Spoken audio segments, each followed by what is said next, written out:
Welcome, everybody, to the June 23rd episode of Dan Excelsior, the Mostly Marvel podcast. Today, we are talking about The Flash, Secret Invasion, and a little bit of news.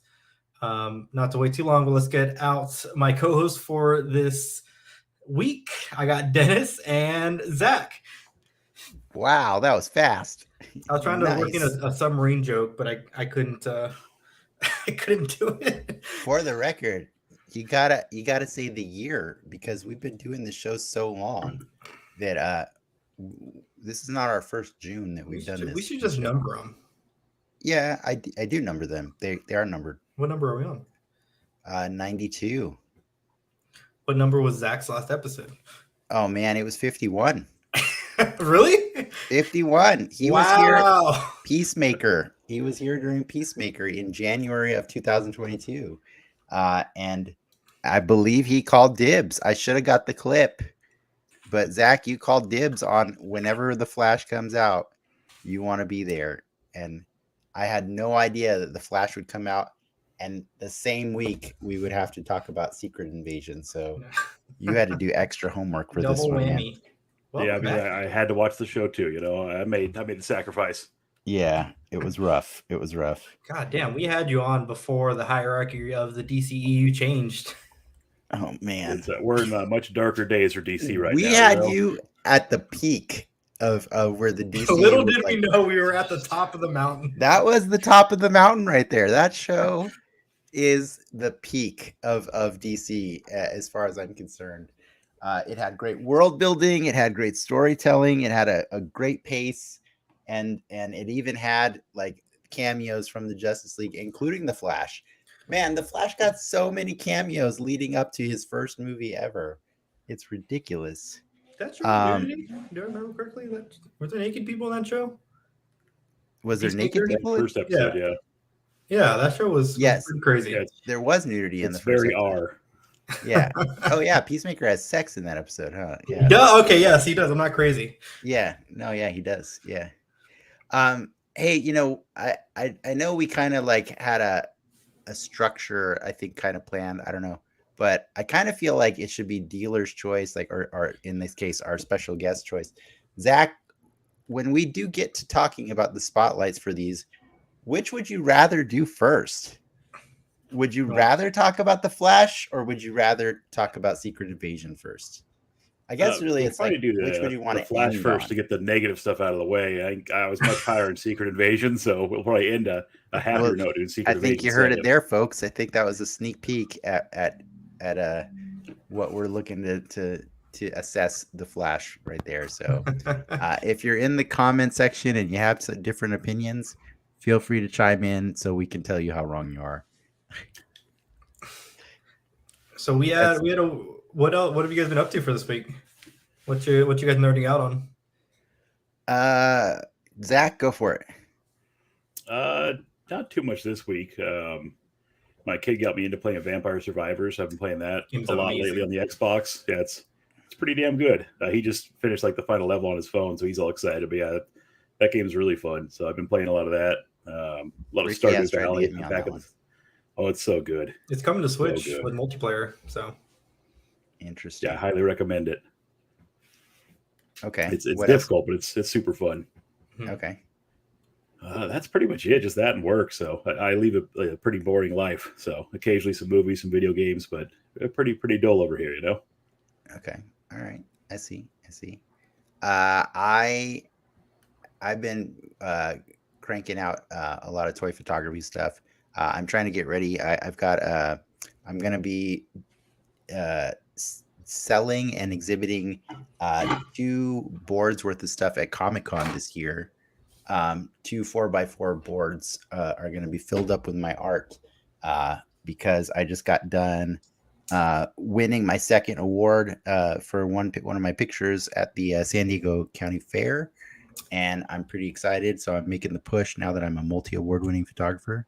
So I've just been playing with my toys, taking pictures, and getting stuff ready. I'll be sharing that stuff soon on Patreon. And then other than that, I've been binging Ghosts. I actually just finished it today on Paramount Plus. Ghosts is pretty funny, man. It's kind of meta. It's got the girl from iZombie in it, but and it's got the guy I forget his name. It's have you ever seen Game Over Man? I've only seen the first half when I was at your house of that movie. You never saw the last half. Have you seen that? No, I haven't. Man. You guys need to see that movie. But it's got this comedian on there. He plays like a sheik, and he does some really amazingly disgusting stuff in that movie that I've never seen done in a comedy before. It's amazing. But yeah, he's in Ghost as well, but it's like based on a UK series where like this couple inherits like a super old manor. It's a movie or a show? It's a show. It's a show. Oh, it's okay. It's like the CBS show or whatever. It's a CBS show. Yeah. And they inherit a manor, and this woman ends up falling downstairs, dies for 2 minutes, and then they resuscitate her. And when they bring her back home, she can see all of the ghosts that live in that super old manor. And it's pretty funny, man. Like there's even like episodes where they get the ghosts to play D&D with them and stuff. Like it's a whole thing. It's very charming. It's very CBS, but I enjoy that one. And then I watched Terrifier 2 today. That is not for children. Not safe for work either. Do not. Oof, that is some grim stuff.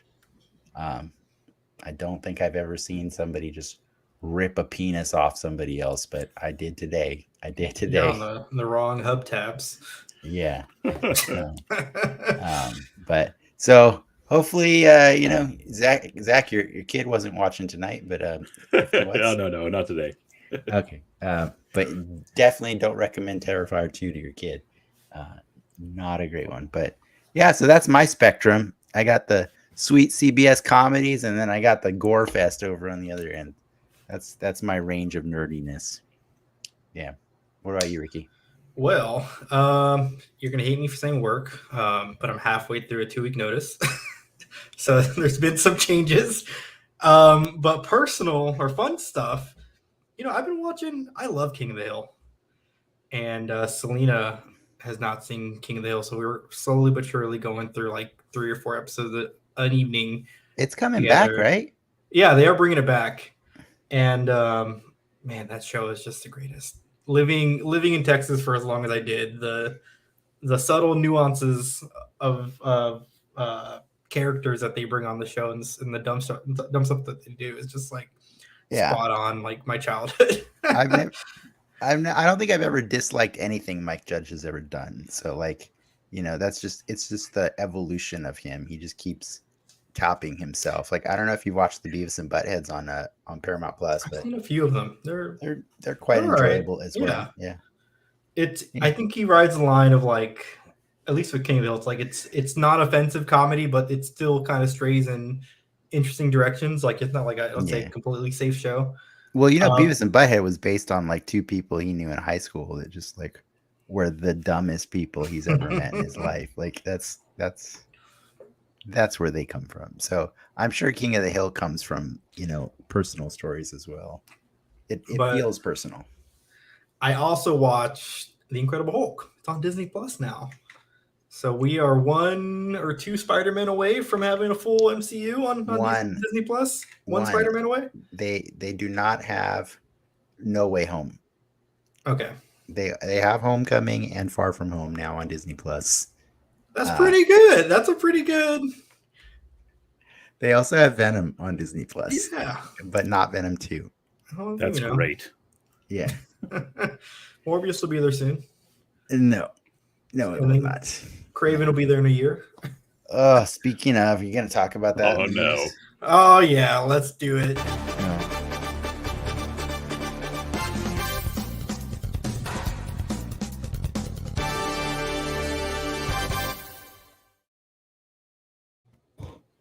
Hey, Kraven the Hunter, the trailer for the upcoming Sony Studios movie in association with Marvel, the trailer came out. What do you guys think? Villains aren't born, they're made. I'll let Zach go first.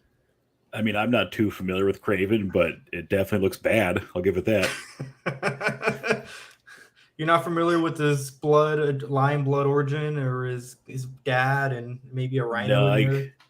Just from I think the Spider-Man games back in the day, maybe I think he was on one of those. But yeah, I'm not too familiar with the lore of the character. But yeah, the guy looks. There is no lion's blood in the comics. Okay, it's not. That's not. See, that's the thing. That's the thing. Like, this is what pisses me off the most about Sony's movies.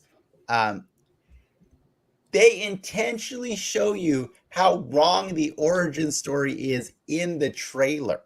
Like, they're like, hey, I know you care about this, but we're automatically fucking it up. Like, and then it makes me just not want to see the movie because, like, why was it so hard? Why did it have to be a weird, like, steroid lion bleeding into his mouth instead of him, meeting a voodoo witch doctor named Calypso and taking an herbal potion which enhanced his physical powers? Like, I don't understand why it has to be something different. Like, why does it always have to be different with them? I think Calypso's in this, right? She might be. Like, I hope the trailer's lying to us and that blood has nothing to do with it. I hope that's not even in the movie. Like, that's dumb. It's he looks like a Kraven. He has but like fur. Why? So, dude, why is he sitting on like Hela's head? It's just. It looks like he's sitting on Hela. I think are we all gonna watch it? I'll watch it on TV. Okay. Like, I mean, I'll see it. I've never seen Venom 2. I haven't seen it because I just don't care to go see these. Like, honestly, like, remember, I'll never stop bringing it up. Like, Frank quit the show so that he wouldn't have to go see Morbius. I know he quit for other reasons, but that was a big one. It was like, that's a good reason though. If you're going to use it, that's a good one. Like, we're supposed to be having fun doing this, like it's supposed to be a fun experience when we want to go see these superhero things. But Sony keeps like peeing in the pool, man. They're not even peeing in the pool. They're shitting the pool. Like, it's just like, it's terrible. Like, the Spider-Man animateds are the only saving grace right now. And obviously the Tom Holland movies, which are done with, Kevin Feige's oversight. But like, all this shit they're doing on the side, it hurts, man. It just hurts. Like, the thing is, like, if your hero is only as good as your villain is only as good as your hero. And so if you choose to do movies about villains, but don't include the hero, what are we doing? What are we doing? It's just masturbation is what it is. Like, who else fights? Maybe he'll fight Black Cat or someone, another spider adjacent person, Jessica Drew. I don't know. The worst part is, like, when Ryan Coogler was making Black Panther, he originally asked if he could use Kraven, and they had to say, oh man, you can't use him because Sony's already got dibs. And it's like, whatever Ryan Coogler did with this character would have been 18 times better than what we're getting right now. And that's just a bummer. Like, I could be okay with Kraven facing off against Black Panther before meeting Spider-Man. That's fine. But what's Kraven going to do in this movie? He's going to kill poachers? That's like hypocritical is what that is. I don't even understand him. Like, that's like the worst villain. He's just a giant hypocrite. Like, I don't get it, man. I mean, I'll watch it. I'll watch it. I know you'll watch it. Maybe with a drink in my hand, and just you'll watch it, and then you'll come back and you'll say, "Kraven was fun," and it was fun. I'm going to have fun, and if I see people die in weird ways, Kraven does Kraven things with his Kraven spear. You don't know what Kraven things are. I can Lion assume. stuff, you know? Yeah, lion stuff. And he was going to fight Rhino. I mean, come on, guys. That's me? Sony's motto. I Guys, the months to justify my movie. So if it checks that box, I'm okay with it.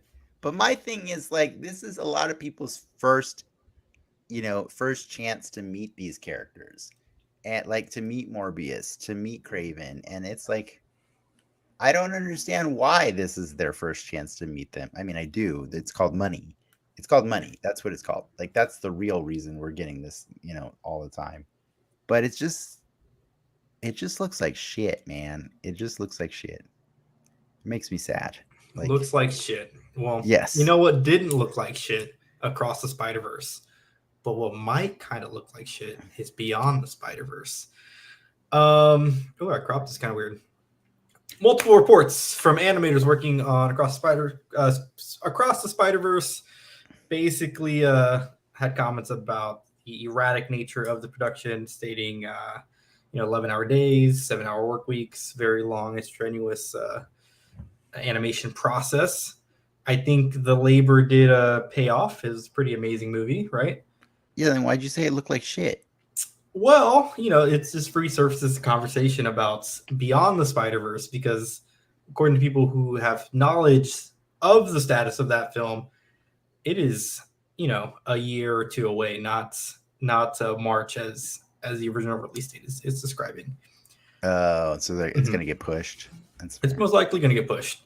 That's frustrating, because like, you don't end on that cliffhanger and then like not show up to deliver next year. That's rude. But I mean, this is a condition. This is a case happening across all superhero movies, right? Like everybody's tapped for resources because everybody's just working to them to the bone. Like it's just what it is, So I'm a little torn. Like, I don't know if, again, I have no skin in the game in the animation department. Like, to me, just what it sounds like, the way these things get contracted out, it's like it's more of an issue on the animation company side as opposed to the Sony side. Does that make sense? Or any like studio side, because it's a contract at the end of the day. Well, and you're shopping to like. Did you see that post I sent the other day about like the Flash, like about the animation or like the CG work done on the yeah, and how like this guy that worked on that movie was explaining how the whole process works, which is like special effects company all make bids to do work for these things, right? For these movies. But the trick is, they'll say, hey, we need 5 minutes of, we need this 5-minute clip. Who wants to do it? And they have to bid for it, right? But the trick is, 1 5-minute clip could just mean, oh, we need you to like put Captain America's shield in the scene, right? Or it could be, we need you to do all the layers of stuff that Across this or Beyond the Spider-Verse requires to make different characters from different realities all hang out and all move differently at the same time.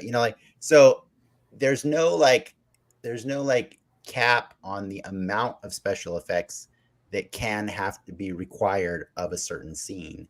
And so because of that, a lot of these companies are just getting strapped because like they don't like, 1 5-minute scene is going to take significantly longer than another, depending on what's required of it.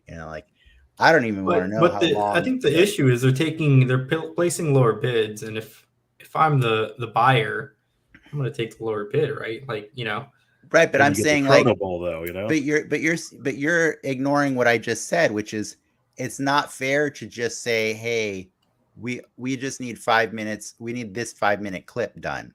You know what I mean? Like, because they don't have to list every single thing until the bid is met, right? So they get the lowest cost resource and then dump 800 hours of work on them for 5 minutes of movie.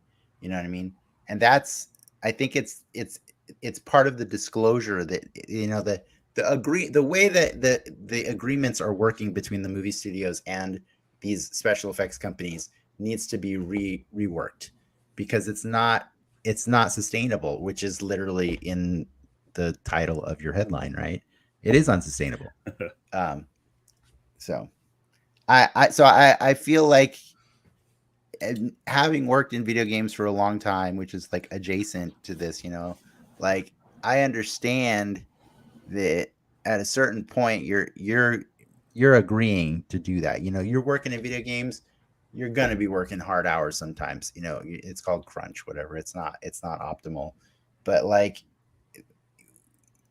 the video game industry is trying to push or find ways to work around that, and so I think it just seems like these special effects companies are just a little caught off guard because the demand for them has increased exponentially in the last few years, right? Like it didn't used to be like there was this many special effects heavy movies every year, right? Like, it's pretty nuts. Like, I want to give The Flash some credit. I know we're not there yet, but like the amount of special effects that was in that movie was about 99%. You know what I mean? Like it's almost the whole damn movie. And like even the scenes where people are just hanging out and talking, you can see CG faces. So it's like that movie couldn't have gotten done without like the 7 or 8 different special effects companies. And it's just rough. Yeah, that's rough. That's what I noticed just in the credits. The amount of different companies is crazy. Seeing so many different people and that's special effects for that movie. That caught me off guard. Yeah, but that's like at least 25% of all the blockbuster movies that we go see now, right? Is that crazy level of special effects? Like, I miss the days of practical effects. That's why I like the John Wick movies. It's like minimal CG. It's just the blood splats here and there, like every now and then. But like most of it's actually them doing the thing, So, well, another news of people not actually doing them or the thing. Oh man, your segues are so good. Were you guys aware of the intro to Secret Invasion being created by AI? Being created, or AI was used in the creation of that. It kind of sparked a fire on the internet. A lot of people got upset. To the credit of the company that did make that opening, it seems like an ethical case of AI. So the art that was generated, or the art that was sourced to generate these images, was done in-house, and the AI effect was intentional. But again, it still kind of sparked a bit of a fire on the internet. Thoughts, comments, concerns? My wife looked at it. My wife looked at it. We were both looking at it, and she's like, "That's got to be AI." And I'm like, "I bet it is." Looked it up. She's like, "Oh yeah, it's AI," and people are pissed. But it's good to hear that it's ethical in theory, whatever that means. But I do get the problem, right? Is because like AI is essentially like stealing like templates or whatever you want to call it from existing art that exists out there in the world. And so even though they claim it's being ethical, it's pretty hard to prove that it's not using some methods that are derived from somebody else not getting paid for the work, right? Yeah, essentially, I think what it boils down to is what you feed the machine, right? If it's feeding on everything, that's a little weird. That's a little problematic. Yeah. But if you're inputting the things, manually and generating from that, then it's a different argument. But sure, yeah. But that said, it is a killer intro. It's really beautiful. I really liked it. I liked it because I got it. I mean, I don't think it's like trying to be sly that it's not. No, this kind of ever shifting thing. It was absolutely beautiful, and that's where I stand on using AI, I guess.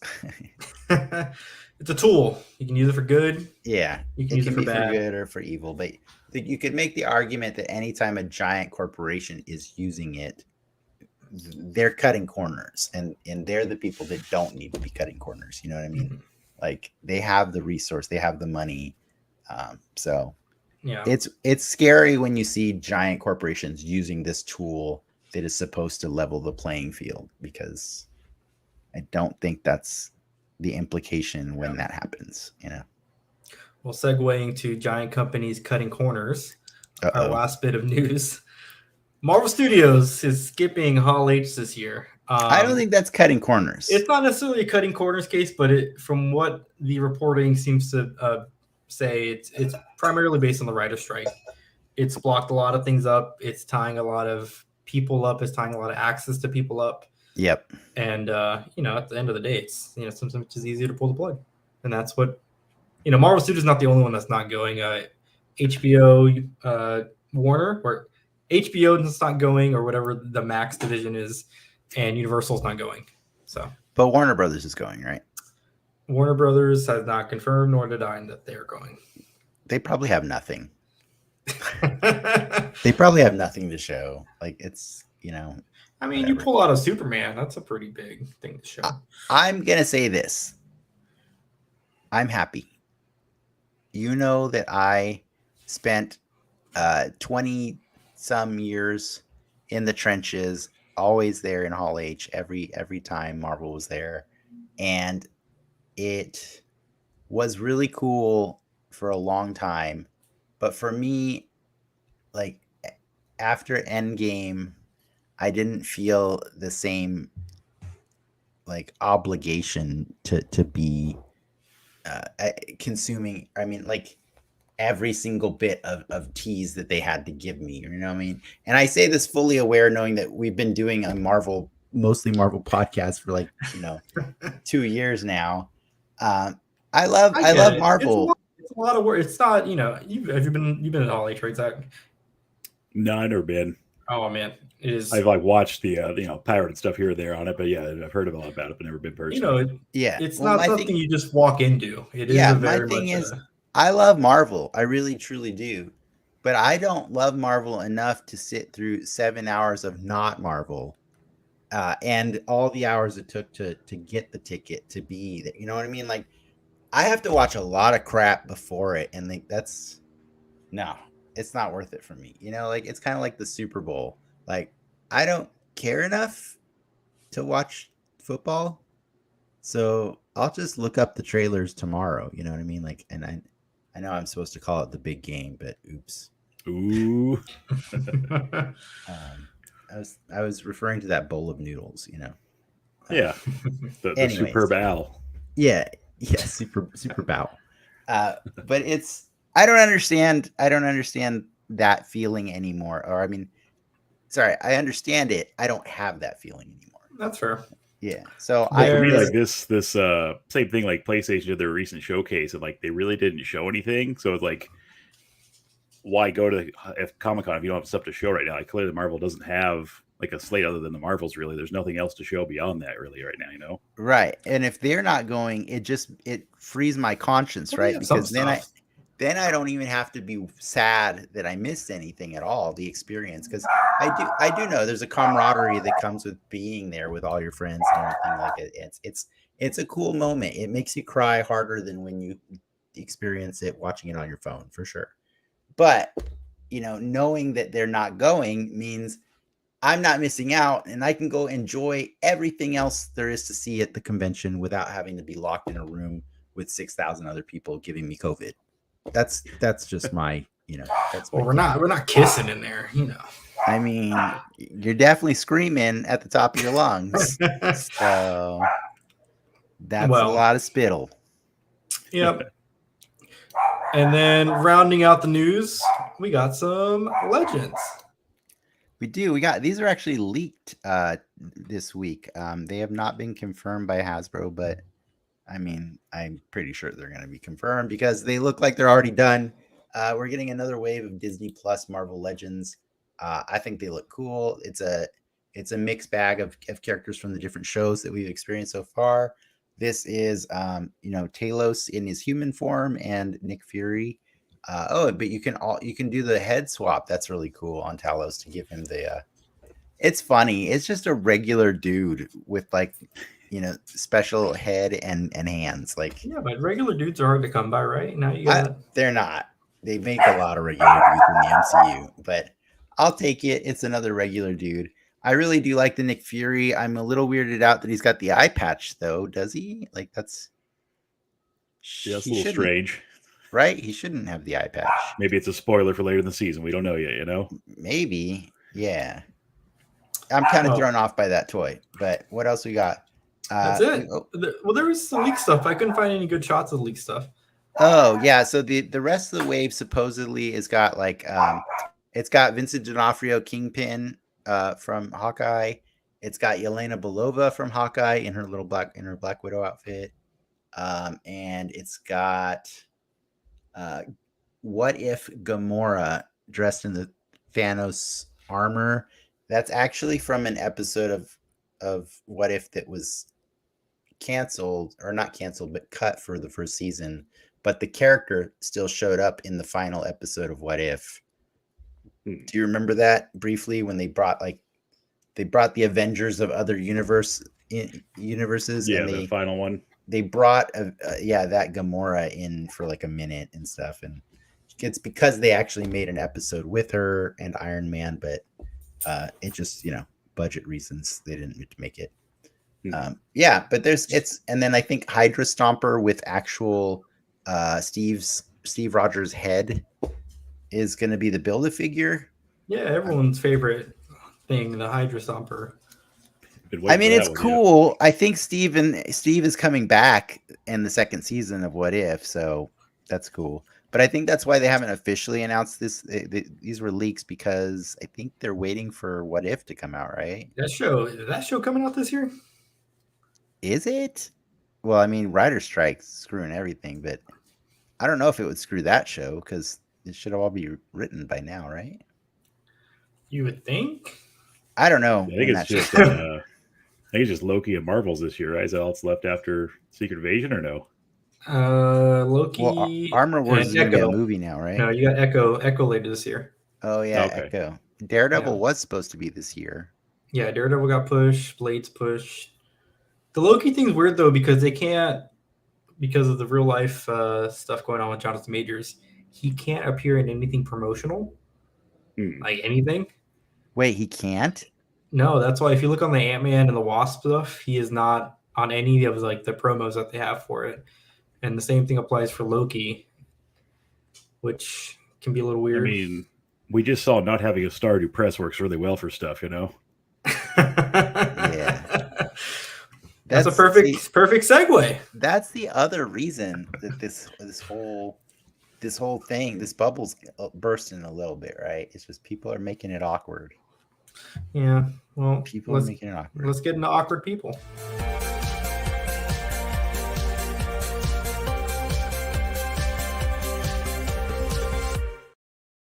All right, it is time to talk about the last film in the DCEU, right? Is it the last? No, it's not. I thought they said Aquaman's like the pseudo beginning. Am I not mistaken for that? Oh, I see what you mean. Like in the current the Snyder DCEU form. This is so last. It's DCU moving forward. It was DCEU. Okay. I think. Oh, maybe. Okay, sure. I guess it's the final film in that. Why not? You want to give us the one spoiler warning? I know most people actually didn't go see this movie, so yes, based on the numbers, most people did not. If you care about watching it eventually, I guess you could go away for a little bit and come back, but like, I don't know if you should watch it. What's the synopsis? Barry Allen goes back in time to correct and fix his mom's murder. Right, and then gets caught in time hijinks and needs the help of a Batman to get back. Did I miss anything? It's based on the Flashpoint Paradox comic storyline that has already been adapted numerous times in other media. I've seen it twice in animated form. Twice. That's a good animated movie. The most recent one is pretty good. The Justice Society one or the Flashpoint Paradox? Flashpoint Paradox. That's not the most recent one. Okay. They did another one this year, I think, or it was called Justice Society something. I don't remember what the tagline is, but It's basically a Justice Society movie sandwiched in with a Flashpoint story. Well, I don't want to get negative off the bat, so let's start out with some positive things about the Flash. Zach, what do you got?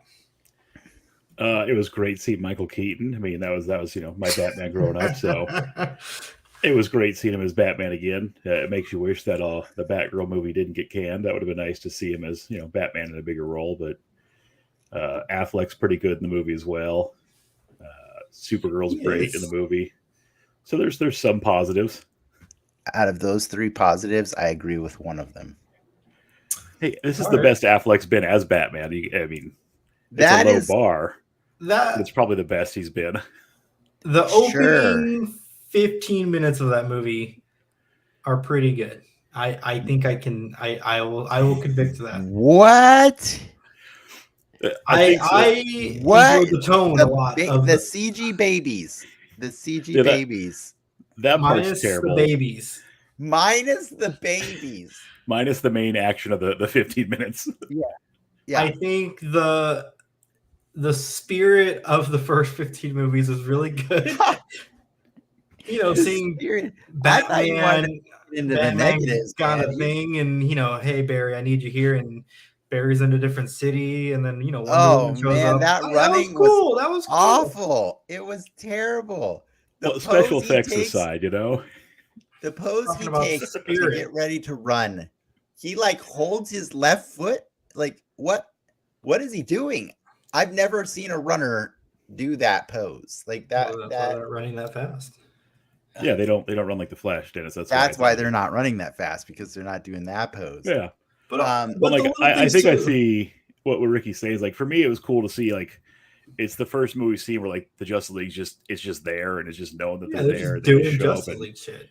Ideally, had this world been set up properly, it would have been cool to see this happen. But it's been such a jumbled mess to get here. It doesn't feel authentic. Let's rewind. Cool to see that in a movie, at least. Let's rewind for a second, though. What did the Justice League do, though? They saved babies. Wonder Woman pulled him up the lasso, saved the half of Gotham. What I'm saying is, what were the stakes?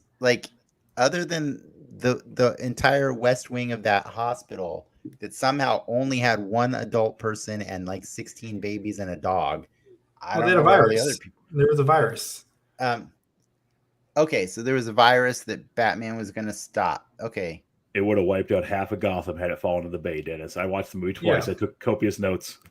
No, I'm just making sure there was a big threat. Do you feel it like seems low scale for Justice League, I think is what you're saying, right? Yes, that's what I'm saying. The scale of it, they joke on it though. They joke on it where Batman or Alfred's hey, Flash, I'm busy, and Alfred's well, he called everybody, and you're the last one. No. I'm not knocking the joke about the Flash being the guy they call. I'm joking about, or I'm knocking on the fact that why is this a Justice League thing? This is I feel like this should be a Batman and Robin thing or a Batman and Nightwing thing, but why are we calling Superman and Wonder Woman instead? I get it. The virus is going to threaten half of Gotham. That's a freaking Tuesday for Batman. So when you say that's the best Ben Affleck Batman, I'm okay, it's the best Ben Affleck Batman, but that's a lame Batman, dude. It's a very low bar. Like I said, the Ben Affleck Batman bars is very low. Does he look cool? I like the blue. I'm not going to knock that. But I'm saying I just felt this was the lowest of stakes for the Justice League. You know what I mean? It felt almost because majority of it just felt like the Shazam 2 bridge scene, but I actually liked the Shazam 2's bridge scene way more because it felt appropriate for those heroes, right? That's where they are on the scale. Justice League, galaxy wide threats, that's what I'm saying. They're gods. They're gods. So they don't need to be doing this. This is, I don't know. But I think in the scale of this movie, there's much worse than this first 15 minutes. Yes, So, yeah. but I'm saying like the first 15 minutes set me in a bad mood pretty quickly. Well, I kind of did like the eating thing, his little glucose meter that he has on him. I wish that would have been a thing in the past 2 appearances. Well, it's 4 appearances. He's in a lot of things, dude. He was in The Flash, the TV show. Oh, he didn't live like a second, but you know what I mean. No, he had a whole scene in that movie, in that show. He had a scene. He had lines. He hung out with another Flash for like 2 minutes. A much better Flash. That is, I think everybody knows that's the superior Flash, even if the show got really bad. Yeah. No, in fairness though, Ricky, that's just Flash canon. So good for them for finally mentioning it. He has to eat a lot. Like I think the Justice League cartoon has done it best, where like you'll see this guy just like putting away like 40 cheeseburgers like in 5 seconds, because that's just what he has to do, you know. The joke at the coffee shop where the barista is taking their time and he's antsy because he has to go save the world, but he can't just like dip out. That was funny. That I think is, I don't want to compare it, but I think it's MCU level stuff. You know, it gets the point across. It's funny. It's, you know, you get the whole sense in a really cool, you know, it doesn't feel like a filler scene. Or, you know, I liked the scene, like that part I liked. Yes, I liked that scene because it was telling us, it was setting a tone for the movie, right? It was saying, hey, look, we could go super dark and tell you the part about the Flash, how he's like everything is accelerated, even his perception of time. So it actually pains him to interact with everyone else on the planet, because he has to slow himself down to listen to people and to talk to them and stuff like that. That's actually also canon. But you know what? It's super depressing, right? So we're not going to mention that. We're going to mention the part where he has to eat food all the time and he gets really annoyed at this barista. And I thought that was the perfect level of summer movie, right? Like, it's like, here's where we're at. This is our bar now. We're going to try and start moving away from grim, dark DC universe. Let us be moving away. They're going to end on a high note. They're going to be joyful, right? They're going to be joyful. And so that is what I will give the first 15 minutes credit for. It was trying to be joyful. Zach, you got more or no? Well, I saw it twice. I saw it the Thursday because I mean, there were spoilers about it, so I wanted to make sure I didn't get them spoiled. So the first time watching it, very disappointing. Like, it's super average, good at best kind of movie. I saw it again on Father's Day with my dad and my kid. We all went to see it together, and like, knowing the much lower expectations. Your dad, don't you? Yes, I don't take this, Dad. Knowing, I bought tickets like a month in advance, so fair enough. Knowing like the lowered expectation, it was much more enjoyable the second time. But still, like, it's good at best, which is disappointing from hearing, you know, James Gunn people talking about how great it is and how it's one of the best superhero movies, and it definitely was overhyped. That bar. It was overhyped. I will say I also did enjoy the dynamic he had with his mom. I think the angle that they chose to go, you know, because the Flashpoint story, it's Dark Flash, right, or Reverse Flash, and you kind of get super muddy, if I'm not mistaken, with them going back in time. The heart of the story is always still the same, though. Is Barry is going back in time to see if he can change his mom's fate without thinking responsibly about what that means. You know, it's kind of frustrating to me how like they reference Back to the Future on numerous occasions, and yet everybody kind of, you know, at least pre-Avengers Endgame, everybody has always cited Back to the Future as the Bible for how to handle time travel. So like, if we ever go back in time, if you mess with anything, expect it to be weird when you come back, right? Like, that's just the rule.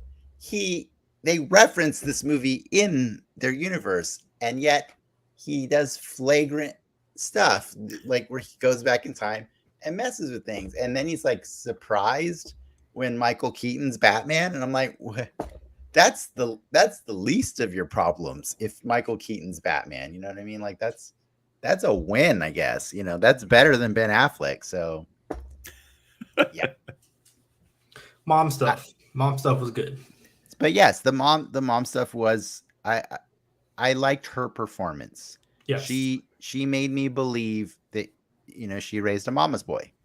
And that's cool. Like because you need to be a serious mama's boy to do what he did, right? You have to be. Like I'm not that's not a derogative thing when I'm saying it. I'm just saying like that man loves his mom, probably because she's like, you know, they didn't have to change the actress, unlike the dad. Oh yeah, they did. Yeah, for me I bought the story, but like for me the only real like emotional part's the last part when he sees his mom at the grocery store. Like the rest of it I didn't really feel much of a connection. Yeah. I don't know if it's just because I don't think Ezra Miller is a very good actor. Like that's probably a lot of what for me. It just didn't really feel that good. That final scene hits me pretty good, but all the rest of it I didn't really care, to be honest, you know? Yeah. Well, the final scene is it's pretty hard not to be affected by it because it's basically him realizing that in order for reality to be okay, he has to essentially kill his mom. Yeah. And so like that's pretty shitty for anybody watching. You know, like you could have a really, really horrible movie, but if that's your premise and that's your climax and like if you don't feel something in that moment, I mean, you're a monster, right? Like that's yeah, it's hard not to hit home with that being yeah, the crux of it, you know. It's kind of like it's a cheap shot, kind of like the, you know, the high evolutionary experimenting on the most adorable animals ever, right? Like how do you come away from that movie not feeling something? Like that's not fair, right? Well, like I think that final scene can go wrong because it's essentially a stranger breaking down in front of another stranger and her, you know, consoling him.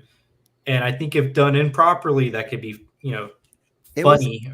It was handled responsibly, really well. truthful, because sometimes, you know, there's a mental illness is a real thing that affects a lot of people. And I think it's cool to see positive examples of how to respond to that. So yeah, I'm not going to be the guy that shits on that scene, man. That's the, like Zach said, that's the scene. That's the whole movie, right? Like and it's the least special effects, which makes it pretty good too. Yeah, so it's kind of cool that's, you know, that's the purest part of the movie, is the part that didn't have to be tainted by the horrible effects of it. So, well, let's talk about the other parts of the movie. So horrible effects. Well, let's start with Batman and Supergirl. Let's start there. You know, I will say, because Zach was saying earlier, like he said, it was fun. It was cool to see Michael Keaton as Batman again. I would say it was cooler than seeing Michael Keaton play Vulture in Morbius. I would not say it's as cool as seeing Michael Keaton play Batman, because that wasn't Michael Keaton's Batman. There was nothing about it that said Batman to me other than him repeating, just regurgitating the lines that he said 30 years ago. Yeah, that was weird to me. Like I was having a hard time understanding why he was the version we got when we met him at the beginning of the movie. Why is he Bro Thor? I didn't. He's old. He's retired. But why? Why? Like I want to know why.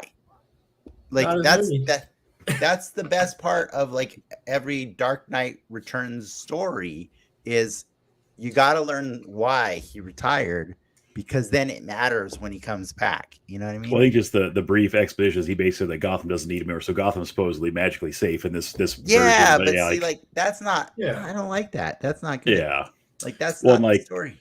Now, do we believe this is like the continuity of the Batman from Batman '89? Does that you guys believe it is that same Batman? Is that what it's supposed to be? I don't. Because or just another version of Batman in the daylight. Yeah. That was the other weird part for me, is too much daytime Batman. Like it's not. I think that's the justification for the blue suit. That's daytime Batman. Yeah, but the majority of Batman in daytime in this movie is Michael Keaton. Oh, okay, yep. That's what I'm saying. It doesn't he doesn't fit tonally or thematically any of the things that we remember from Tim Burton's two movies.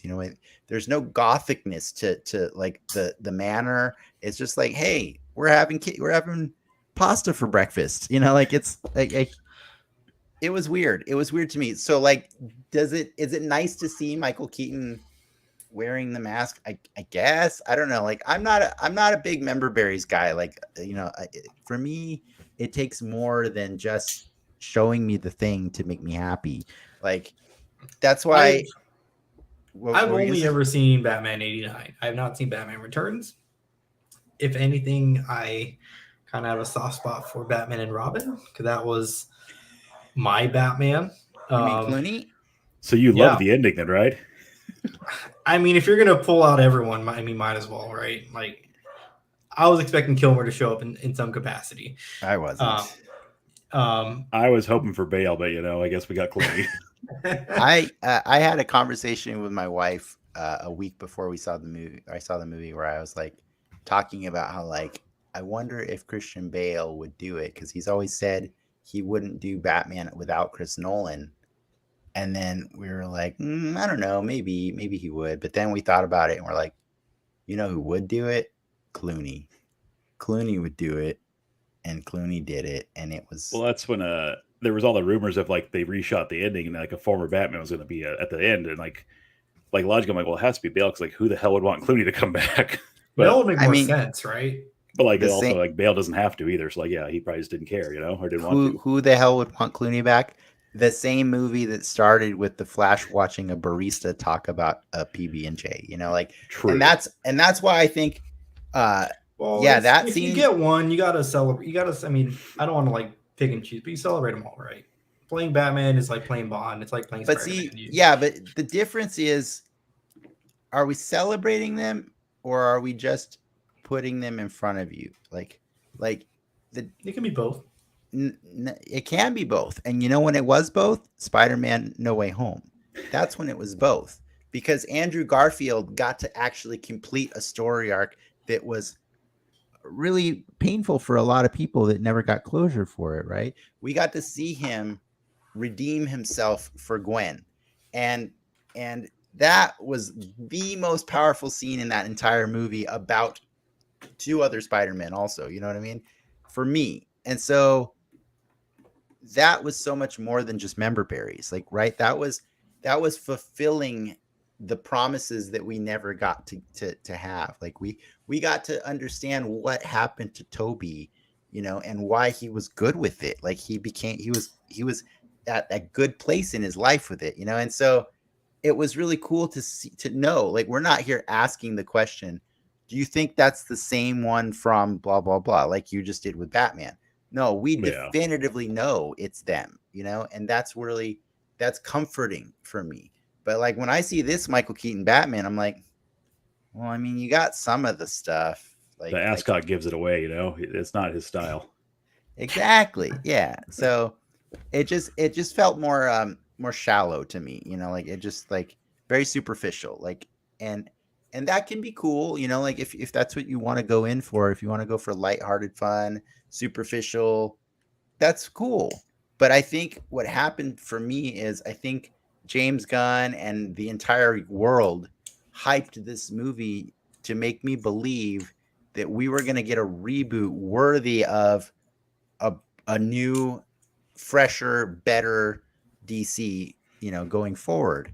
And what I got was a few chuckles. And this I was movie is doing worse than Shazam 2. That's bad. That's terrible, man. Pretty bad. It's kind of impressive, though, really, It really is. For me, so Dennis, you and I were texting the other day, and I brought up, so the way I thought this was supposed to be is it's supposed to reset the DCU, right? Where I took it as George Clooney's well, that's Batman what we were Batman, hyped to believe. Yes. Yeah. So I take that as George Clooney's now Batman in the upcoming Brave and the Bold movie. That's how I see it should be. But that's not how you guys interpret it, or no?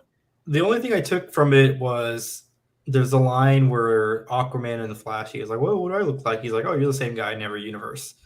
And I think that's the most important nugget to come out of There this you go. movie in terms of the future. That's Because what I told you. they during Yeah. press for this movie, they said, I don't think it wasn't as definitive as they could have said it, but basically Blue Beetle is the first film in the new continuity.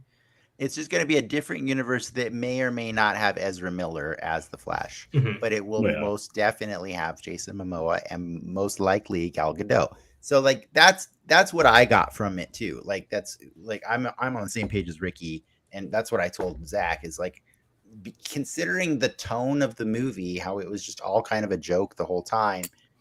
What I took from that post credit was, okay, hey, we're willing to concede that we're gonna still keep Jason Momoa as Aquaman. So that's all you need from this. But like, probably not George Clooney. Probably not. Do we want Ezra Miller back as the Flash? No, I don't.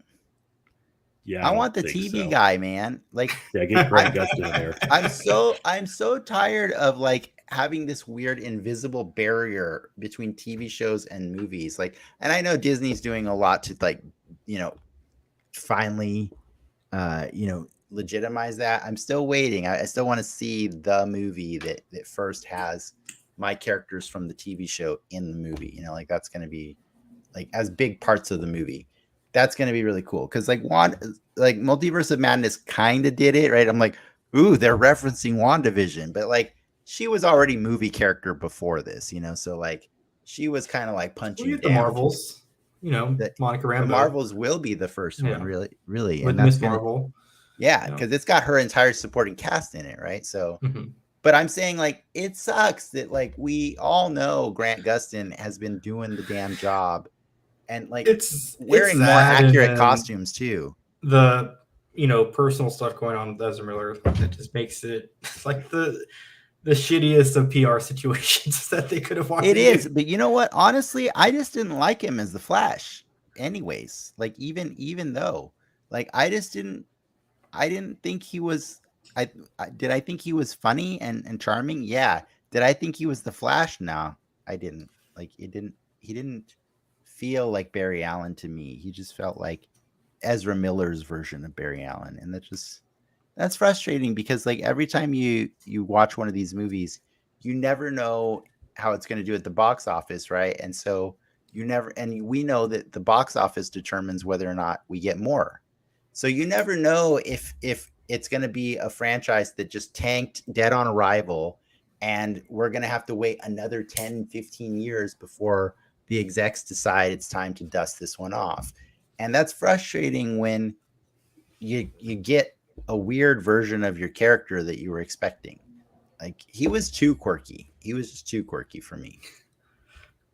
Before we wrap up the Flash discussion. Well, we're wrapping already? Oh yeah, we got to talk about the other thing. We're an hour in. All right, this movie had a lot of cameos. Do we have any favorite cameos? Any cameos that didn't work? Zach? I loved like being a Kevin Smith fan and hearing him tell the Superman Live story on his podcast for the years, like seeing the Nick Cage or seeing the Spider and knowing that's the Nick Cage Superman right there was just amazing to see.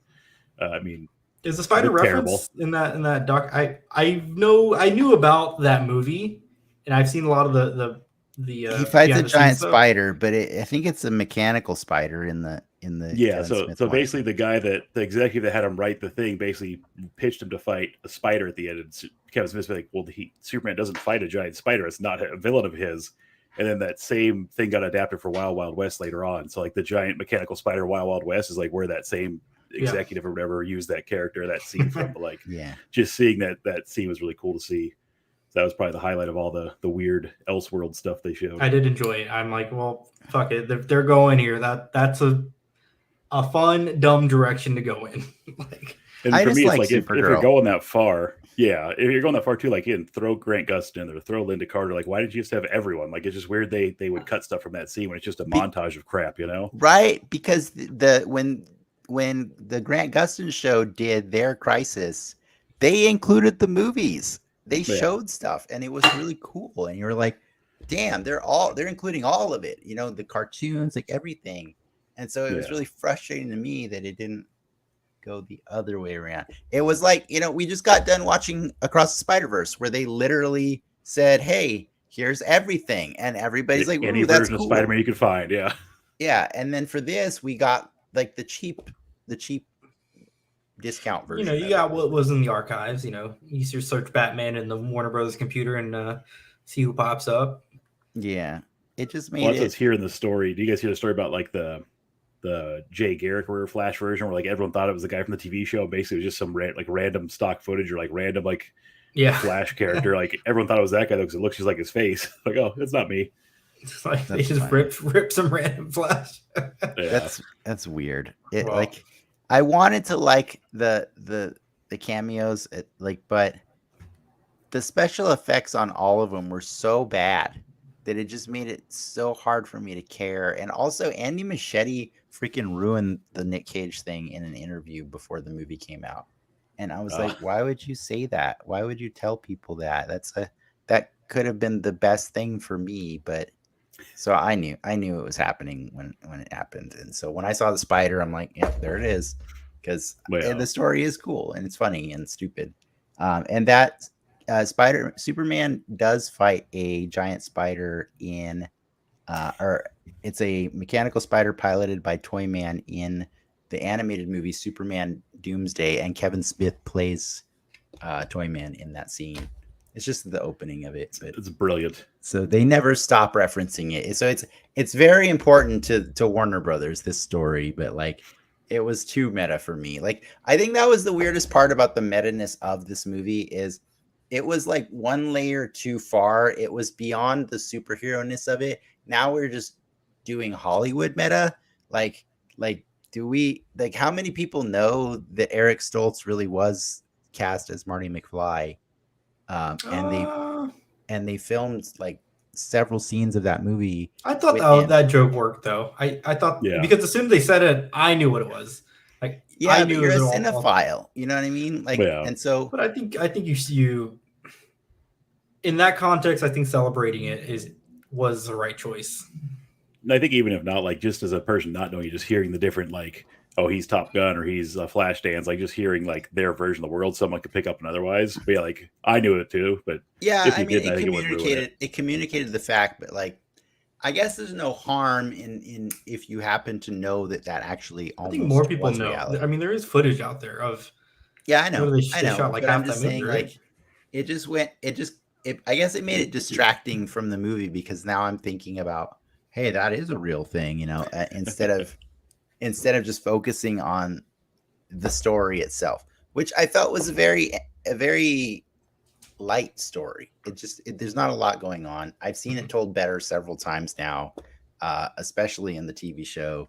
So I was kind of hoping to see like, what are you going to do different? And for me, the only thing that was really different that I really enjoyed was Supergirl. Sasha Kaya was awesome, and I want more. She was great. I don't think her scenes in like the nicest, like Supergirl didn't overstay her welcome. She didn't like, that sounds super bad. I did enjoy her time in there, but she did just enough to be a star player in that movie, but it wasn't a Supergirl movie, right? Yeah, you never want a super person to linger around too long in a Flash movie because then you start getting the questions of like, well, why don't we just have that one instead of the Flash? It's so. I appreciate having a super person show up every now and then, and I appreciate that they always have to dip out for unknown reasons. In this case, she dies like several times, but like the Flash's villain being a future version of himself, that is getting tired. But it is canon; it's always happening. So, I guess double-edged sword, right? You're damned if you do, you're damned if you don't. But it just made it hard to enjoy the climax because I was never surprised in that movie, I guess is what I'm saying. So big thumbs down for me in this movie. If we're doing reviews before we move on, I would give it a 4 out of 10. That's probably where it is for me. Maybe 5, just dead even, like right in the middle. Zach? Yeah, I'd say, like I said, it's good. It's far from great. It's remarkably average, I think give it average. movie night on a Tuesday. Maybe eating some dinner while I'm watching it, cleaning a bit, folding some laundry. Just not paying attention to the movie. It's okay. Probably fast forward to certain scenes, just to see them. You know what? I'll try to record my wife when she watches it because she's gonna hate it. Like I know she is. Like she's gonna hate it so bad, and it'll be worth it. A laugh for me. But that's the only other time I want to see this movie is when my wife watches it on HBO Max. That's it. Yeah, you guys. I'm sure you heard. So there were like the 3 supposedly different endings, right? So there's the Clooney one they went with. There's like the current Justice League, and there's one where it's supposed to be like the current Justice League with Supergirl. What would you have preferred the ending be? Like out of those 3, what would you have liked to have gone with had they not done the Clooney one? The Supergirl one. Yeah. Like the regular Justice League, and she's just randomly there now too. Yeah. That'd be nice. I'd rather have something that didn't lead to you and I having a conversation where we're having to speculate what is like what the hell's going on and what's not. Like it's. Well, like I hope you're right. Like I said, for me, it's the premise of the next Batman movie. Well, Clooney retired from acting. Yeah. I mean, you throw like 30 million at him, he's going to unretire. I mean, he has a number. They all do. But like, it's the fact they're using the same director to direct the Batman movie too. Like, none of that makes me feel good. So, I don't know. Yeah, wait, Andy Muschietti directing the. He's going to be doing the. Yeah, they announced that like the same week this came out, which like that does not make me feel good or makes like a make good for like, hey, you put up with this, you got this movie out the door. Here's a Batman movie. They announced that, and they confirmed that it will be a Bruce Wayne Batman story. But here's the thing, though. Like, I should clarify. I had a lot of saltiness here, but I think if the movie looked better, I could have been down for this movie. It just looks like a piece of shit. That's my problem. It was they've said it so far as much that it was a choice to do the CGI the way they did it in those. I know Andy Muschietti's out there saying it's intentional and it's supposed to be. Watching it definitely, I could tell it was intentional, but that doesn't make it good. Yeah. The fact that like you have 2 Ezra Millers, like that CG is good. Like the 2 versions of him looks good. It's like but that sometimes part looks good, it's not good. Sometimes it's not good. Most of it. But like that looks good compared to the other stuff. It's like when you figure how much work went into just having him be in every scene. But yeah, I guess that doesn't make up for the other stuff being so bad. What's the show where people put like a little mouth on thumbs? You know what I'm talking about? Like have you ever seen those where I've seen it, yeah. When they did Batman on the motorcycle and you see Ben Affleck's face like moving, it reminded me of those thumb people. Like, oh yeah, there's like Thumb Wars. There's like this production studio that makes all these famous movies, but in thumbs. And if you ever watch Thumb Wars, it's super stupid and funny. But like, that's what Ben Affleck looked like to me with his horribly bad CG face superimposed onto this stunt driver. Mine was at first when he smiles after the bridge. He looks so weird. His face looked all jacked up in that like small clip. So bad. It's so bad. So I think for me, like that's what makes it hard is like I go to a movie to like see you go to a movie to like treat your eyes to something. It's a bonus if your ears and your heart are also involved in the movie. But like at a minimum, it's your eyes that should be treated to something, right? And so like, wow, my eyes were just assaulted for like 2.5 hours. It was long, right? That movie was long. Yeah, about 2.5. Well, yeah, and so it made it hard for me to enjoy the other stuff. But I know the Flashpoint story is a good story. It's fun. It has its emotional beats. There's always a Batman in those stories, and so it's cool. But like, yeah. So if you don't care about the special effects, I think you'll have a great time watching this movie. Like, I think really, that's what it comes down to, right? Like for me, it was just too hard on my eyes. Now, with that said, now I think we can move on to the thing that was not hard on my eyes.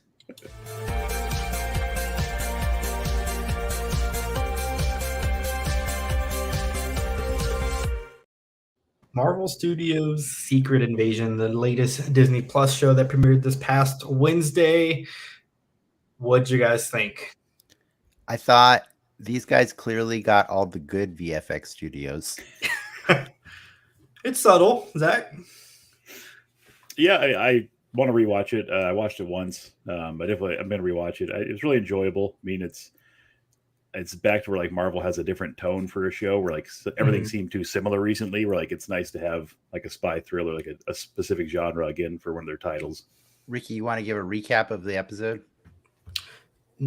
Due to recent threats on the globe, Nick Fury returns back to Earth from his time on Saber, the space station that he's building or working on or whatever. And he quickly realizes that there is a Skrull threat on the planet. And he has to stop it. He has to team up with... It's a buddy cop story with Talos or Talos, depending on who says the name. Yeah, he basically teams up with his Skrull friend who's like... I mean, that's like his life mate or something. That guy is... Those people have moments together. But Talos has recently... suffered the death of his wife, who we used to see go around pretending to be Maria Hill in previous movies and stuff. And he has lost control of the Skrull people. I guess it's what it is, right? Yeah, I didn't realize they would get as, political with it. And like, they're a bit upset basically that Nick Fury hasn't found him a home. So they're starting to take action on their own. And that's believable. That's super, like, it makes sense. You kind of get it. It's been 30, 40 years, right? 30 years. Yeah. So I kind of dug that. I dug the story. I thought to set it up as like this espionage story with political ramifications, like that's, and yeah, it's right. They say them in separate lines. I thought it was genius. They say, the Skrulls can't be affected by radiation, right? And then you slowly start learning that they're trying to start, a worldwide conflict. And they don't put the two together, but if you're listening, like, oh yeah, they're trying to get the planet nuked.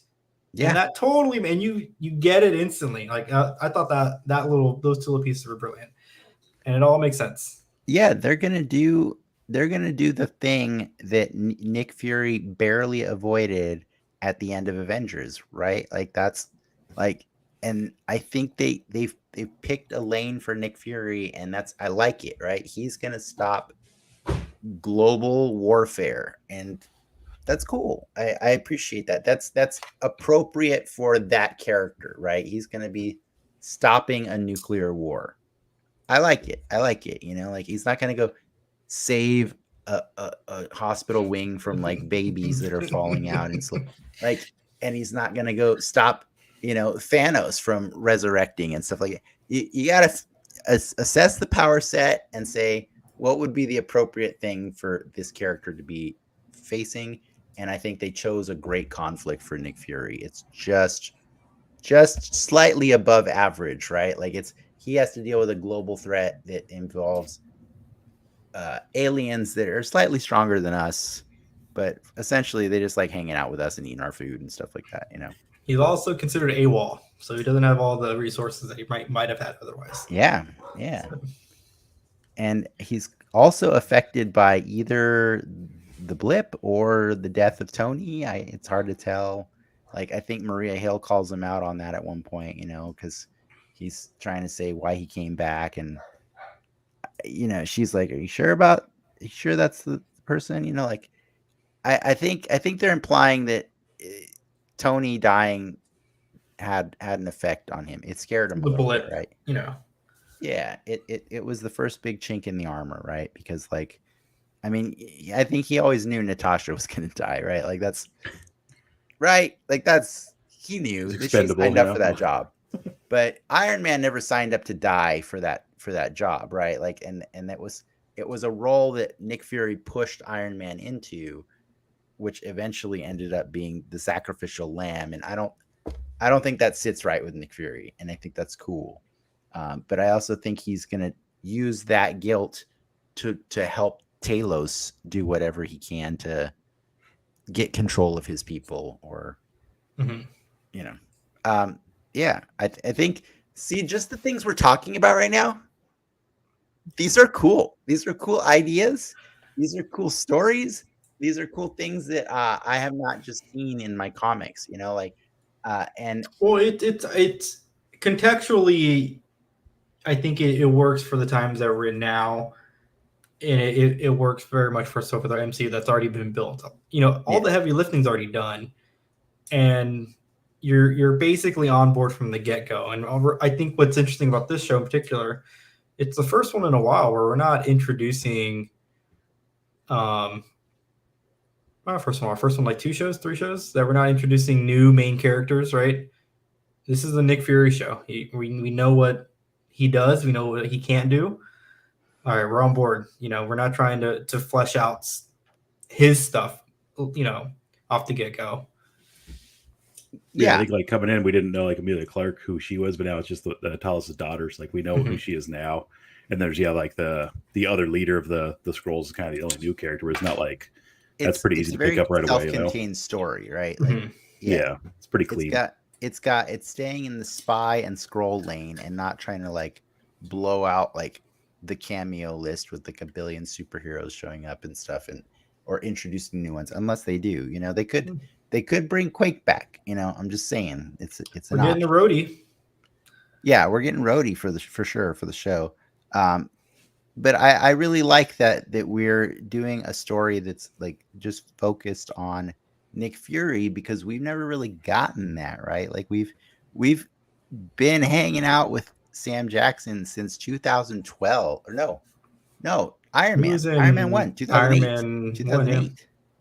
And he's just been like peppered into each of our stories like for years now, but we never really got a story that was focused on him, right? The best we got was Winter Soldier, when we got like a few, like the first act is very heavily following Nick Fury until he gets shot and presumably killed, but that was a taste, and it was a good taste, but then we never got any Nick Fury. So like it's really, I was excited. I didn't know this movie was going to be Nick Fury as main guy. I kind of thought they'd do something like they always do, which is have Nick Fury show up, be cool, and then dip out for other characters to take over.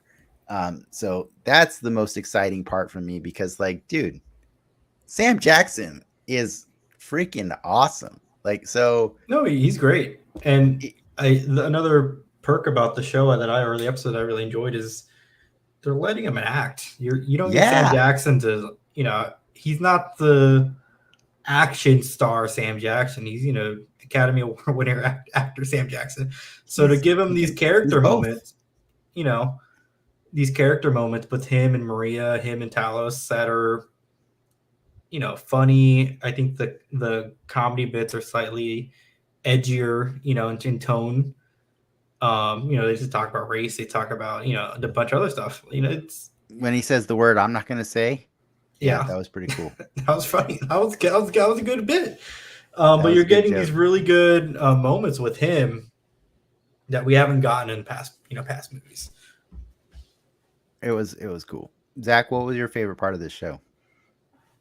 I mean, nothing in particular. It's like I say, I like the tone of it. I mean, I like the fact that it's more grounded, it's more contained. It fits what it's going to be. It looks like, and it's only 6 episodes. It's going to be super tight. It should be really enjoyable. Now, were you looking forward to this show?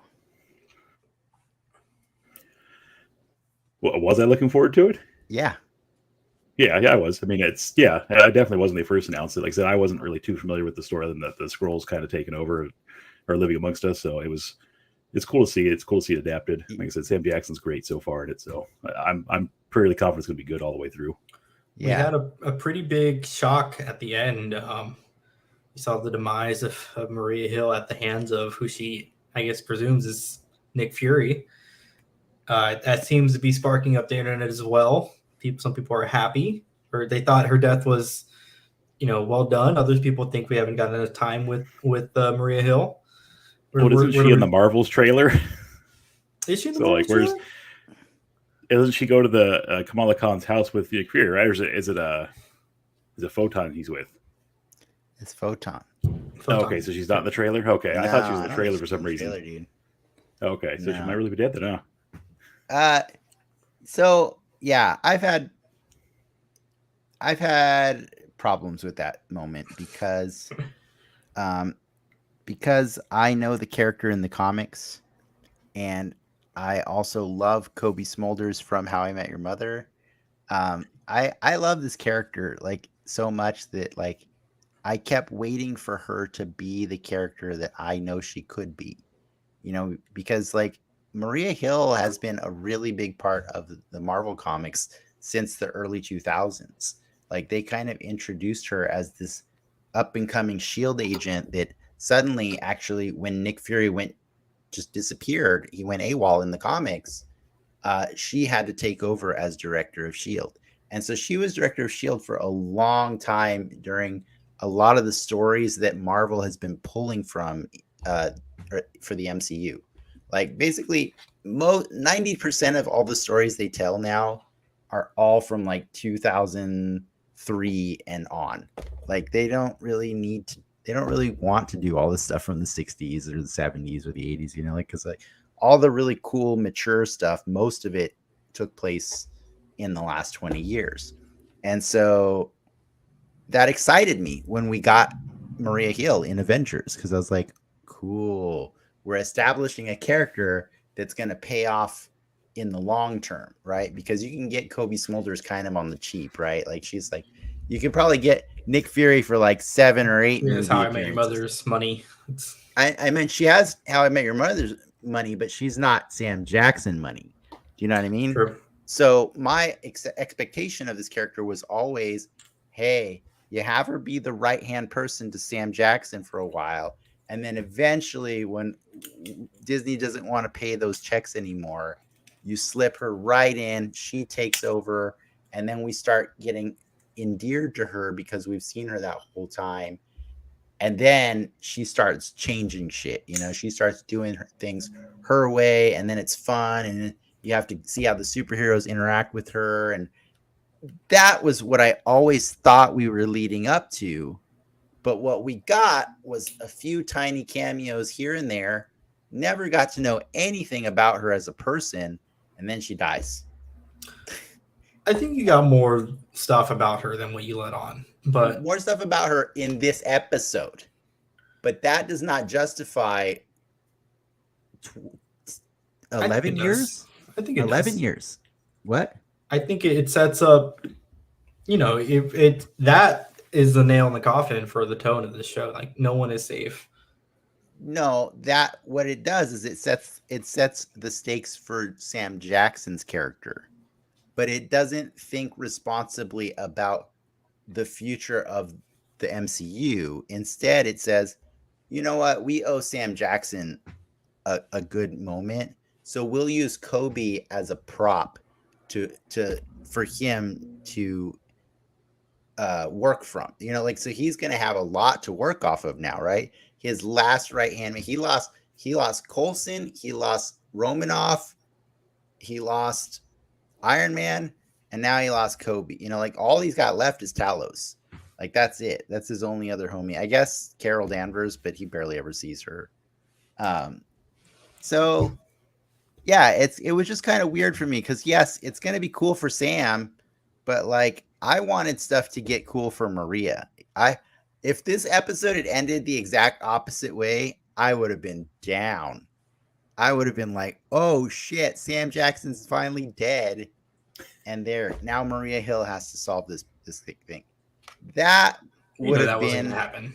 What? That he's definitely in the Marvels trailer. Yeah, in the Marvels trailer. Yeah. But I'm just saying, like, I would have been pretty shocked. This, who knows? That's why I would have been even more shocked if he died in this. I'd be like, well, I guess the Marvels takes place before this. Like, I'll say that I think there is a chance that her death might not be final. Yeah, that's what I'm kind of thinking is probably the reality is because it's dumb. But if this is the end, I do think her time prior and especially her scenes before in this show, really added weight to her demise, and I'm not upset with it.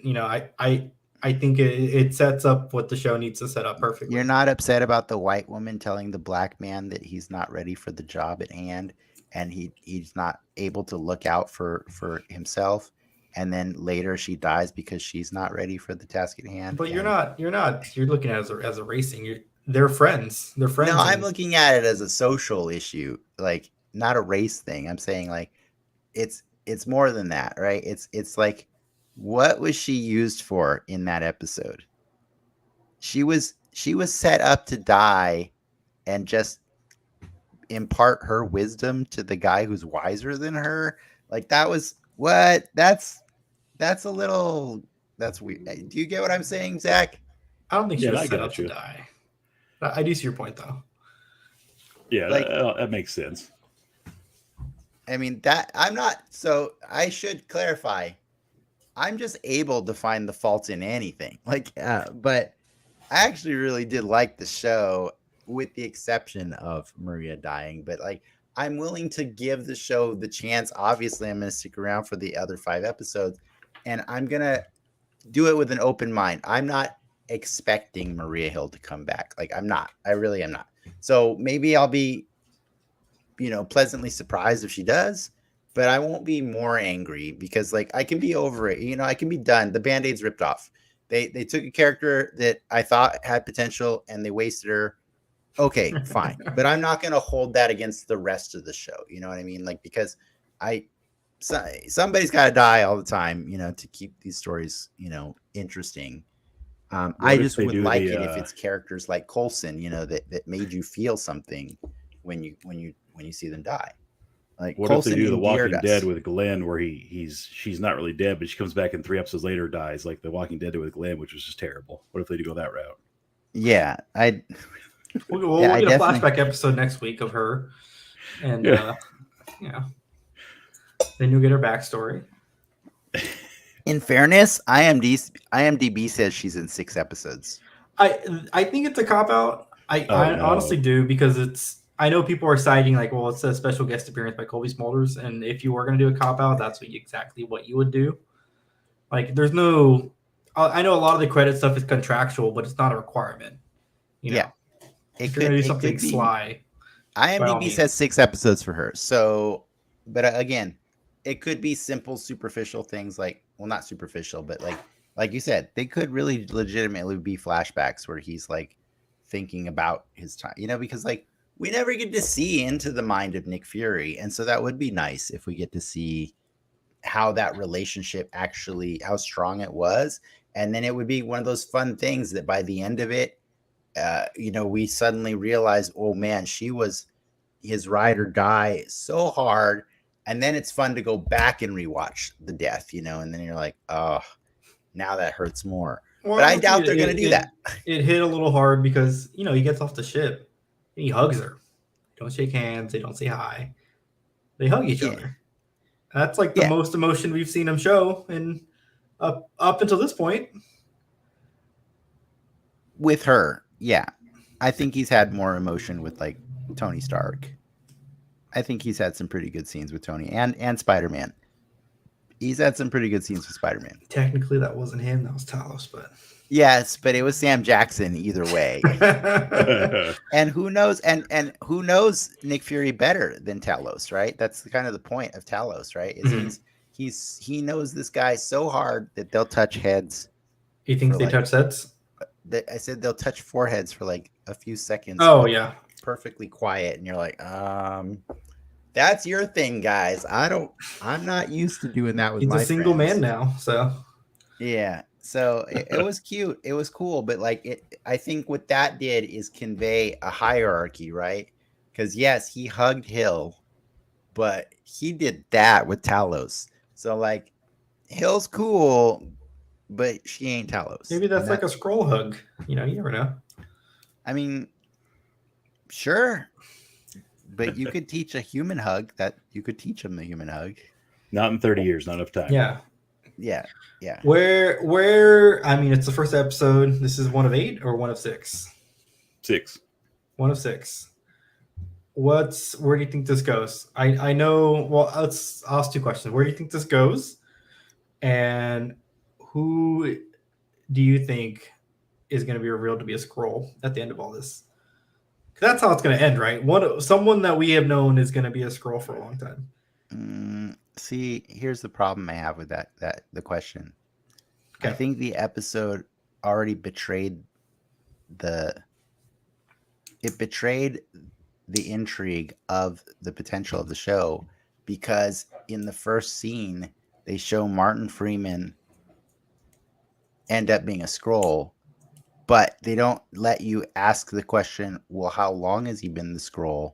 And then in the subsequent scenes, you see people just changing here and there and there, and like the main bad guy changes like 5 times in one scene, and he even changes to Nick Fury while Nick Fury is not captured, not killed, nothing, right? So they take all the stakes out of who's been a Skrull the whole time, because they could just be a Skrull for 5 minutes and it's enough to do damage, right? So like other thing they say that you can change instantly, but to take their mind, it does take work. You have to like stay with it, right? Well, no, they say no. That's not what they say. They said in the longer you stay in your human form, the harder it is for other people to detect you, including Skrulls and humans.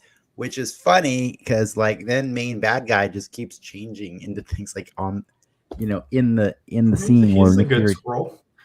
I mean, he's cool. Like I'm not knocking him, but I was saying like Nick Fury clearly saw you. It was cute to see the guy turn into all the characters that you saw in the background throughout the whole episode. So he's been watching Nick Fury the whole time, in theory, I guess. Yeah.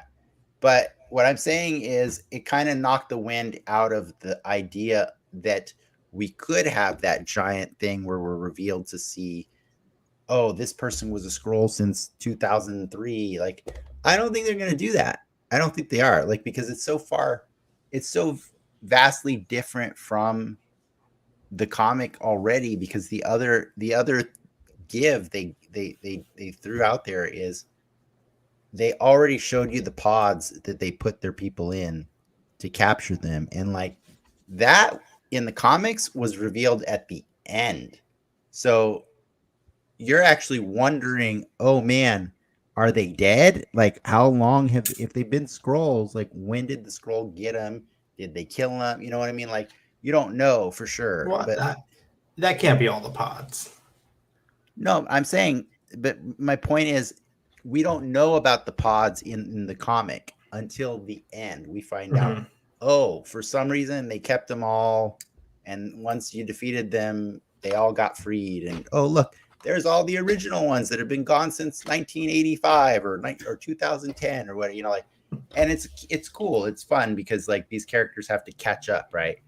But like, I don't know that they're gonna do that. Like, because who do you do it with that's meaningful at this point, right?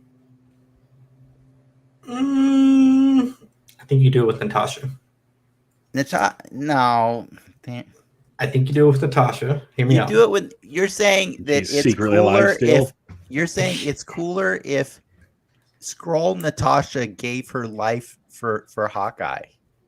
Yes, because it's a technicality that Skrull Natasha. Right? That I think that would be kind of cool. They're breaking because he doesn't know and he loves her, right? Zach, is it cool? Is it cool if Natasha comes back? So the grand plan all along was to do a fake out with Natasha, and she's behind the scenes doing cool shit. I think it kind of ruins the impact of her death, being that like we think she's who she was. I think that it doesn't really fit with what's already happened. Why would a Skrull give her life for Hawkeye? You gotta watch the rest of the episodes to find out.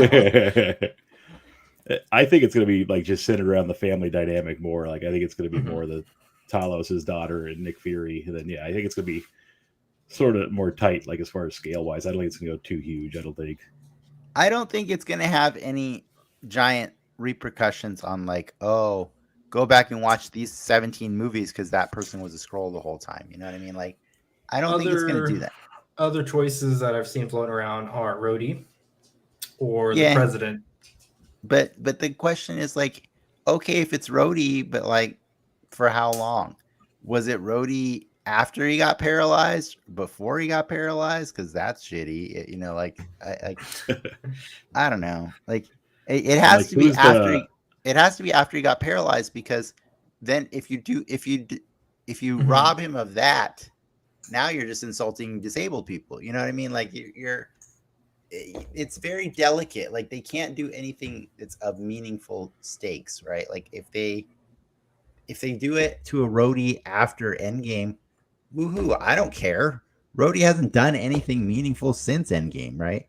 So like he's just been walking around in a suit, hanging out with Captain America sometimes. What if it's Terrence Howard, Rhodey?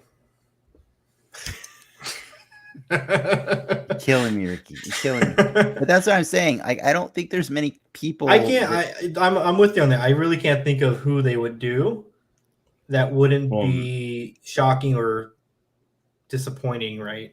Well, like who's the president in the MCU? Like there's not even that guy's a Skrull they use, right? That guy's a Skrull. I think we've literally never seen him before. It's probably from Iron Man 3, and then we know we're getting a new president, right, in a year for Captain America. Oh, is it a different president? Oh, Harrison Ford? Yeah, he's Thunderbolt Ross is president in that movie. Okay. Yeah, so that's 3 presidents that we've had in the MCU. They're all white men. Come on, guys. Come on. Give it the times, people. We got a black Captain America, so it's a trade-off, Dennis. Yeah, seriously. Yeah, I want to believe like that it could do things differently than the comics because it already has to, right? Like it's so like what I love about these stories is no longer how faithful they are to the comics. It's how they've created such a rich foundation of story that's branched off in its own direction that they can just keep building upon that foundation, and it's pretty sturdy for the most part. You know what I mean? Like, so you understand when you watch this movie because you watched Captain Marvel, because you watched Spider-Man Far From Home, because of all these different stories you watch, you understand, oh yeah, it's probably the blip was probably really rough on the Skrull too, because the guy that was supposed to be helping them just disappeared for 5 years or 6 years or whatever. Like you can start working it out in your own head because you've been following this story for like 20 years or whatever, or 12, 15 years, something like that.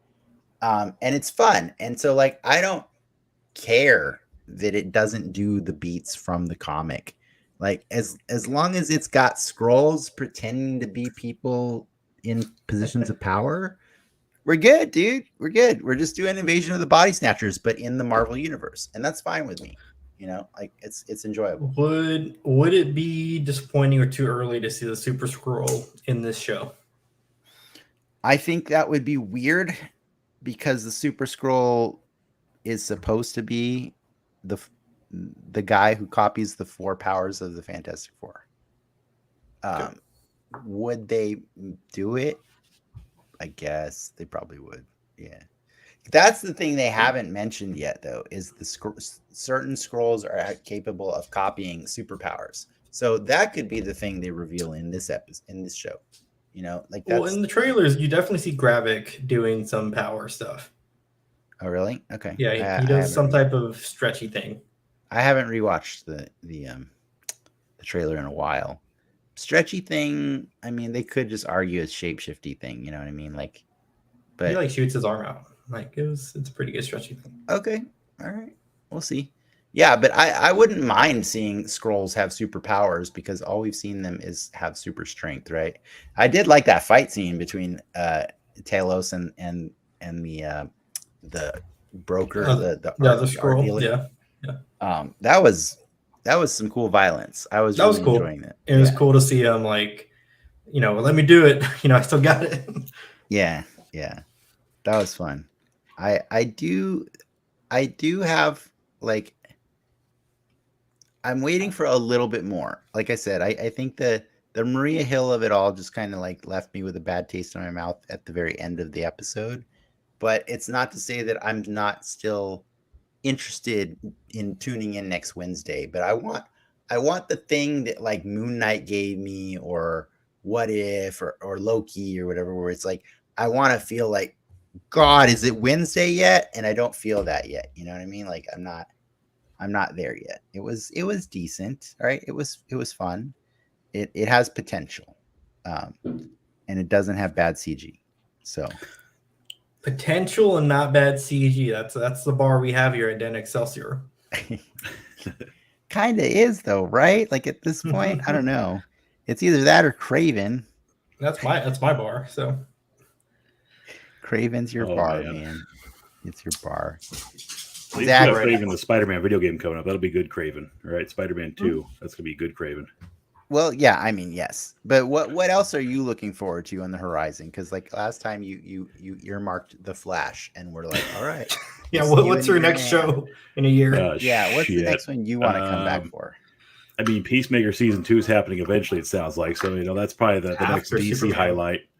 Yeah, After I mean, let's Superman? hope Superman turns out well. Let's just How hope that old turns is- out well. Well, see, here's my thing. James Gunn has given us no reason to believe that it wouldn't turn out well. I mean, he did. I obviously the position he's in, he has to say the Flash is good, but boy, did he say that was way better than it was. Yes, But he's that- also in that is charge true. of the studio, so Yeah, it's like but even his the movie's crap. the press stuff that came out after that, because they showed that movie like in March. It's been done for a minute, and Yeah, like, are we watching the same movie, dude? Like, it is just not nowhere near the hype level that it received. No, best superhero movie ever. I mean, yeah, they really what? pitched it to be a lot. They should have been like, "Hey, it's okay." Yeah, Watch it. I know. Like the amount of hype that movie got. Was Probably the just third best unnecessary. superhero movie of the year. Is that a safe bet? Second best. I don't know. Is it better than Shazam? I would 2? say, I mean, Guardians and Spider-Man are both better, so it's a third at best. You know? Third It's- at best. Yeah. Yeah. Is it better Yeah. than Shazam 2? I mean, it's probably dead even. If anything, they're both pretty meh. Not a lot of happening in it. I thought Shazam 2 was funnier. Yeah, it was definitely funnier. The tone made more sense. More consistent. Yeah. It's a tighter story in Yeah. Shazam. So what we're saying is, I don't know. I guess watch Secret Invasion next week. Next week we got Secret Invasion, we got Dial of Destiny on Yeah, Friday. you tell me how that is. You're not signing up for the Dial of Destiny? No, I'm not doing it. Yeah, I'm not big on Indiana Jones myself, so I'm not too excited.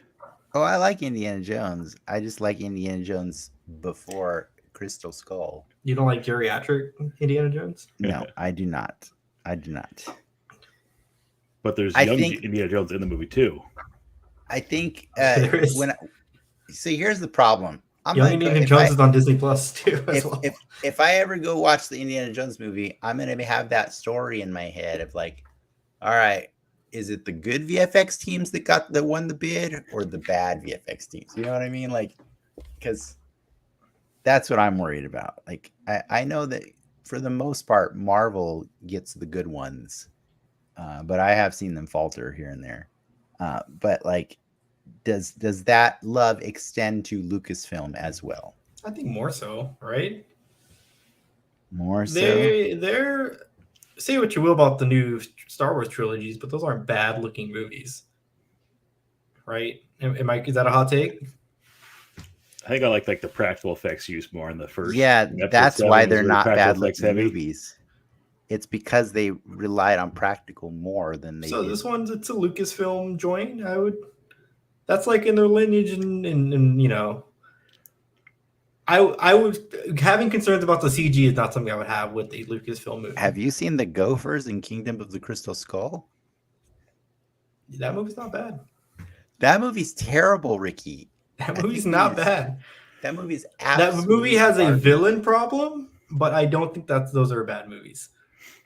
What do you mean those are bad movies? Why are you I don't think that movie is a bad movie. Don't lump it in with the other ones. I just watched that movie, and it's a fun ride. I'm not gonna defend it to the grave, but I do think that movie gets a lot of hate because it deserves a lot of hate. It's terrible. Here. It's terrible.